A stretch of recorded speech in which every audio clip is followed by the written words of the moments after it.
أعوذ بالله من الشيطان الرجيم بسم الله الرحمن الرحيم والله فضل بعضكم على بعض في الرزق فما الذين فضلوا براد رزقهم على ما ملكت أيمانهم فهم فيه سواء أفبنعمة الله يجحدون۔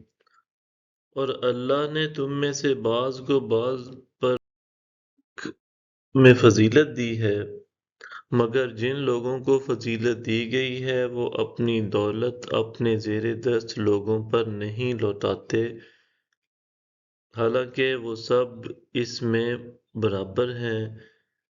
تو کیا وہ اللہ کی نعمتوں کا انکار کرتے ہیں؟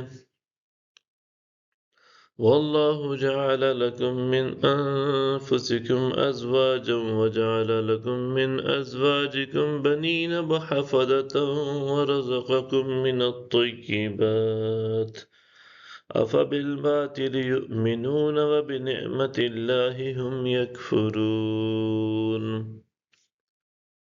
اور اللہ نے تم ہی میں سے تمہارے لیے جوڑے پیدا فرمائے اور تمہارے جوڑوں سے تمہارے لیے بیٹے اور پوتے نواسے پیدا فرمائے اور تمہیں پاکیزہ رزق عطا فرمایا، تو کیا پھر بھی وہ باطل پر ایمان رکھتے ہیں اور اللہ کی نعمت سے وہ ناشکری کرتے ہیں۔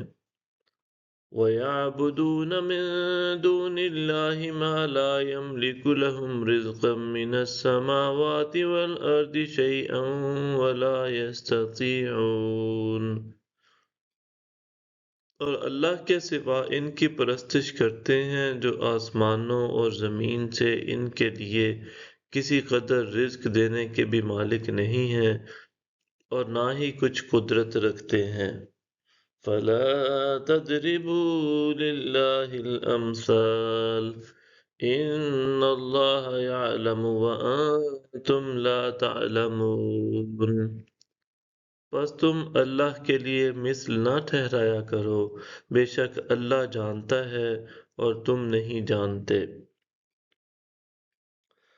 ضرب الله مثلا عبدا مملوكا لا يقدر على شيء ومن رزقناه منا رزقا حسنا فهو ينفق منه سرا وجهرا هل يستوون الحمد لله بل أكثرهم لا يعلمون۔